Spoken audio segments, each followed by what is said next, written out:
అందరికీ నమస్కారం. మనం ఈరోజు కార్తీక పురాణంలోని 22వ అధ్యాయం చెప్పుకోబోతున్నాం. పురంజయుడి కార్తీక పౌర్ణమి వ్రతము చేయుట. మరలా అత్రిమహాముని అగత్యునికి ఇలా చెప్పాడు.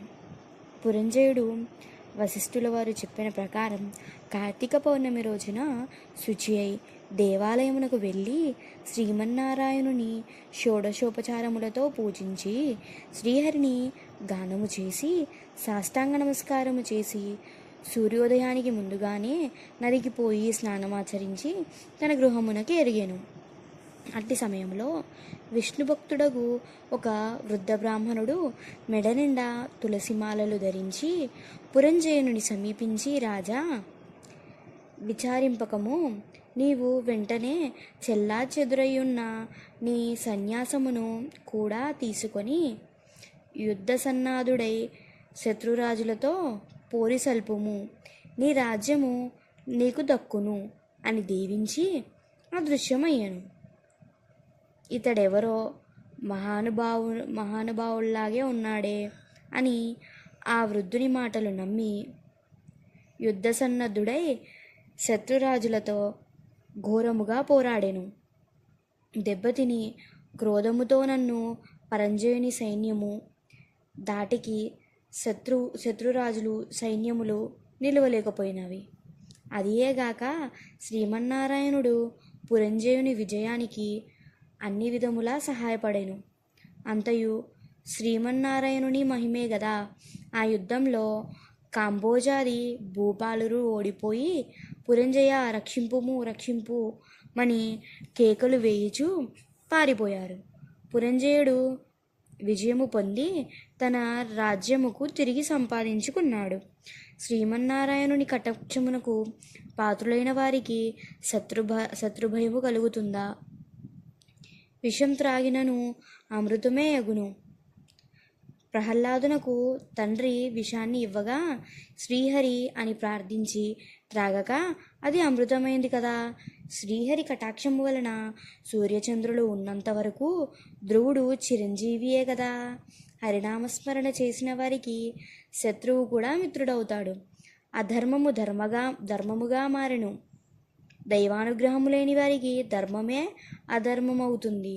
త్రాడు ప్రామై ఖర్చును. కార్తీక మాసమంతయు నదీ స్నానం ఆచరించి దేవాలయంలో జ్యోతిని వెలిగించి దీపారాధన చేసినచో సర్వ విపత్తులను పోగొట్టుకొనగలము అని సౌఖ్యములను సమకూరును. విష్ణుభక్తి కలిగి శ్రద్ధతో ఆ వ్రతమాచరించు వారికి ఏ జాతి వారికైనా పుణ్యము సమానమే. బ్రాహ్మణ జనమెత్తి సకల శాస్త్రములు చదివి కూడా విష్ణుభక్తి శూన్యమైనచో శూద్ర కులము గల వారితో సమానులు. వేదాధ్యయనమునర్చి దైవభక్తి కలవాడై కార్తీక వ్రతం అనుష్ఠానపరుడైన వైష్ణోత్తముని హృదయ పద్మమున భగవంతుడవుతాడు. సంసార సాగర దైవభక్తియే సాధనము. జాతి భేదముతో నిమిత్తము లేదు. విష్ణుభక్తి ప్రభావము వర్ణాతీతము. వ్యాసుడు, అంబారీషుడు, సౌనకాది మహామునులు, మరెందరో రాజాదిరాజులు కూడా విష్ణుభక్తిచే ముక్తి నొందారు. శ్రీహరి భక్తవత్సలుడు సదా పుణ్యాత్ములు కూడా విష్ణుభక్తిచే ముక్తి నొందారు. శ్రీహరి భక్తవత్సలుడు సదా పుణ్యాత్ములను కంటికి రెప్పవలే కాపాడుచుంటాడు.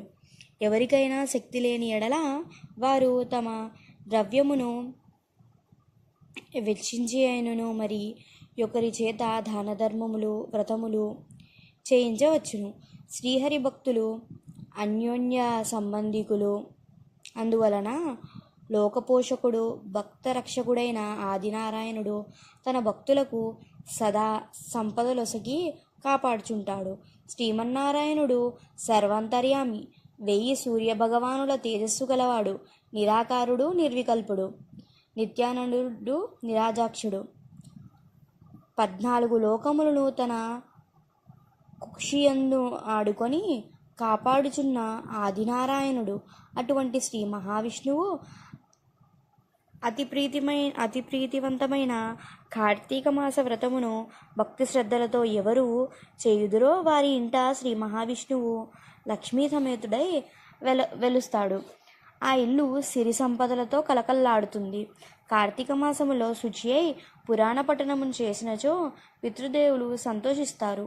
వారి వంశమంతయు తరిస్తుంది. ఇది ముమ్మాటికి నిజము. ఇట్లు స్కంద పురాణంలో చెప్పబడినది. ఈ విధంగా మనకు 22వ పారాయణం అనేది పూర్తయింది. జై శ్రీమన్నారాయణ. ఓం నమః శివాయ.